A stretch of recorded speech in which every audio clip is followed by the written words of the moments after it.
that's in a way like our most sort of straightforward exhibition. What we tried to do as part of that, I was saying we had a really pretty strong concept that was our organizing principle. We considered it to be medium independent, and in fact we tried to represent many different media and bring it like the issue out of kind of high tech into like all media, to say that all artists are working with this phenomenon. And then we also worked really hard to schedule numerous events as part of the show. So we had an artist talk, we had a researcher from the Harvard Grad School of Education come out and lead kind of a tour of the new media components of the show and talk about how to look at new media arts. So kind of like an educational thing. We had a hands-on workshop, a kind of a do-it-yourself electronics hacking type workshop.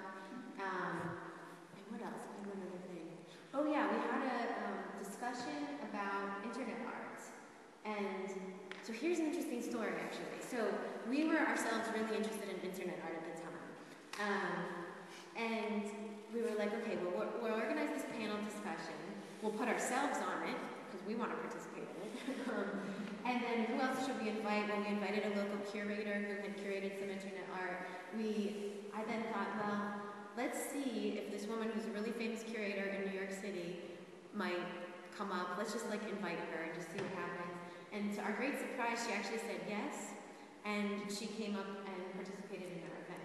So in a way, these things, the sort of events that unfold around the show can be a great way to both like get in touch with people but then also to kind of expand the reach and scope of the show. And we were just totally sort of flabbergasted that she would come up. She worked at the Whitney Museum in New York. We're like, oh, there's no way she's going to come up. But it was an interesting thing at the time. There hadn't been that much discussion about internet art, and it was interesting enough for her to come up. So I mean, it's in a way like those kinds of reaches, I think, are maybe kind of an interesting way to think about it. Sort of like how can your show reach out and kind of grab people and bring them in and connect with the ideas that you're trying to talk about, with the space, with the